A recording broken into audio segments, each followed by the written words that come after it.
एकजुटीने पेटलं रान तुफान आलं या काळ्या भुईच्या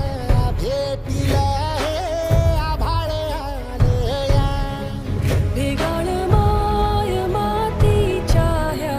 डोळ्यात जागली या आस घेऊन हात हातामंदी घेतला लेकरांनी ध्यास लई दिसानी भारल्या वाणी शिवार झालं या